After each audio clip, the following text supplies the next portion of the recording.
இந்த வீடியோவை கடைசி வரைக்கும் பாருங்க, கண்டிப்பா உங்களுக்கு புல் அரிச்சிரும். இந்த வீடியோல ஒருத்தர் தசராவுக்கு தாடக வேஷம் போட்டிருக்காரு. இந்த தாடக வேஷத்தை போட்டுட்டு மாலை போட்டுருக்கிறவங்க வீட்டுக்குள்ள பூஜை பண்றதுக்காக போறாங்க.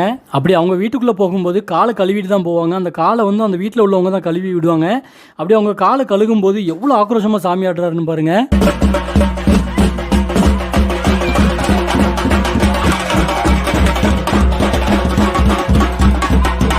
அவர் பயங்கரமா சாமி ஆடிட்டு இருக்கிறதுனால அவர் கையில வச்சிருந்த ஆயுதத்தை பக்கத்துல இருக்கிற ஒருத்தர் வாங்கி அவர் கையில வச்சிட்டு இருக்காரு. இதுல அந்த டி ஷர்ட் போட்டவர் கையில வச்சிட்டு இருக்காரு, பாத்தீங்கன்னா தெரியும். அது அவர்கிட்ட கொடுத்துட்டு இந்த தாடகை சுத்தி சுத்தி பயங்கரமா ஆடிட்டு இருக்கிறாரு.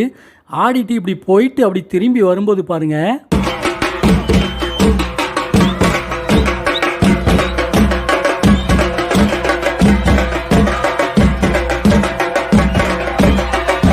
அந்த தாடகையோட ஆயுதத்தை கையில் வச்சிருந்தவர் திடீர்னு பயங்கரமாக சாமி ஆட ஆரம்பிச்சிட்டாரு. அவருக்குள்ளேயும் தாடகை தான் இறங்குறாங்க. அவர் அவ்வளோ நேரமாக சும்மா தான் இருந்தார். இந்த கைத்தறின்னு சொல்லுவாங்க அந்த தாடகையோட ஆயுதத்தோட பேர். அதுக்கு சரியான பேர் என்னன்னு தெரியல. அந்த கைத்தறியை வந்து ஒரு கீழே வச்சு தட்டிக்கிட்டே இருந்தார். சும்மா தட்டினவர் திடீர்னு சாமி இறங்கிட்டு அவருக்கு